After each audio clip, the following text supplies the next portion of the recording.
for Publix Corporation, Publix supermarkets. Friday morning at about 2 a.m., Sean Runyon got mad as a result of a problem with his supervisor, and he punched his supervisor and fled from the workplace. He left and he had not been seen since then. Sean and other team members on this electrical job were living in this community close by. Now, here's what occurred. At 9:44 this morning, we received a 911 call about a murder. He's murdered someone. And what we found out was Sean returned to the neighborhood, went into the house with a baseball bat and a knife, and he stabbed and beat people inside the residence. There were 7 people living in the residence. There were 7 victims. One victim was beaten to death in his bed while he slept. Another victim was beaten significantly. He is not deceased. I underscored this one's not deceased, but he is in extremely critical condition at a local hospital and not expected to survive from his horrible wounds. A third victim is deceased on the front porch of the residence. There were 4 others, as I said, beside the 2 that's currently deceased and the one that's going to die as a result of this horrific act. He chases a 4th victim into the street and struck him in the shoulder and the back area with this baseball bat that he had beaten the others with. Another man and his wife and his 7-year-old little girl were able to escape the residence without harm. Then Sean fled from the scene. We had a manhunt, an intensive manhunt with dozens and dozens of deputies, our canine, our aviation, our drone teams, because we saw where he fled from the area through a blood trail. And then the trail went dead and we couldn't find him.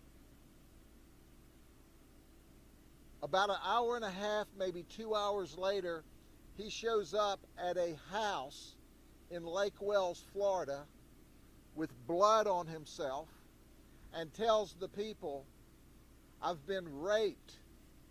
And he takes off this bloody clothes and leaves it at their residence, and they're telling him, "Well, you need to go to the hospital." That was at 11:37. Our deputies, assisted by the police department, rushed to Lake Wells Hospital and took him in custody at the hospital. He is not injured as of the information that we have now. He has confessed to our detectives. The investigation's underway. He knew all of these victims. We have no idea what outraged him so bad that more than 24 hours later that he would come back and make an attempt to kill every one of them. And in fact, 2 of them are deceased. The third one is not going to survive because of the horrible nature of his injuries, and the investigation goes on. The information we present to you, like always, is to make sure that you understand clearly that this information is subject to change as the investigation moves forward, and we present this information so that you can relay it to the community to calm the neighborhood and the community down that saw all of the activity here, to know that it's safe. The murderer, the horrible murderer, is in custody, and the community is once again safe.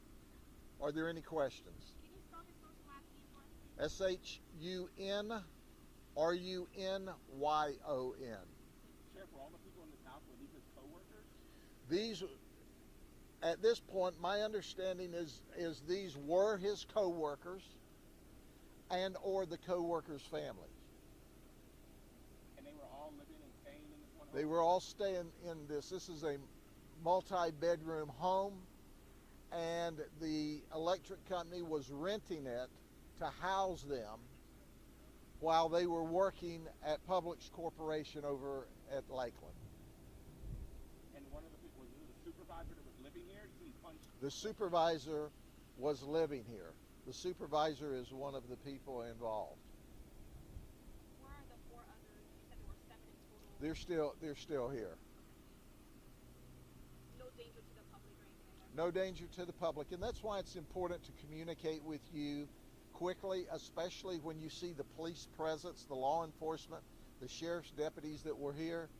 This panics the community, as we understand, and it's very important for them to be able to calm down and know that the emergency is over. My deputies have arrested the person that's responsible for this multiple murder. Any idea what he was so upset about? Absolutely not at this point in the investigation. Obviously, we'll sort that out as the investigation goes on. It's pretty straightforward. There was never a question about who the suspect was.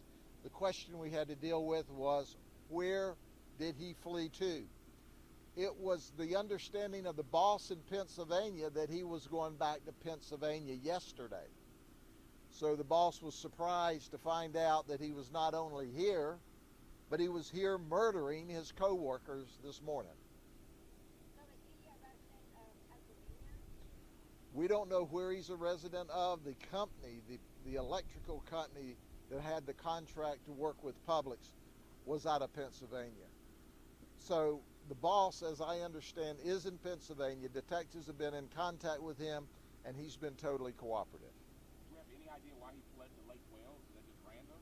Or? Have absolutely no idea why he ended up in Lake Wales.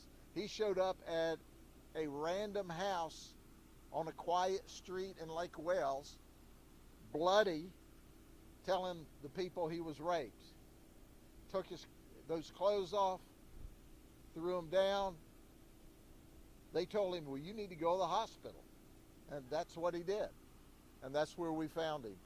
And we appreciate the Lake Wales people calling us just as soon as this occurred to report it to us. They helped us get this guy in custody sooner rather than later. Obviously, our big concern immediately was we had this murderer who was on a rampage at large. So where did he show up next? That was our concern. And we knew once he had killed 2 and he thought he had killed the 3rd, he had nothing else to lose. Who else was he going to kill before he was in custody? So that's why there was a full court press in seconds after we were notified to start locating him. And once again, the community helped us. Are you able to give us the name of the company that he worked for? I don't have that name right now. We can get that and get it back to you, okay? Were any of the people, victims in the house, able to fight back towards him? I mean, there's so We many don't know that the investigation's underway. One of the deceased victims is on the front porch, and it's a horrific scene. The entire scene is horrific. The victim that was hit in the back and the shoulder with a baseball bat is all right. But our suspect, Runyon, chased him into the street to hit him out in the street.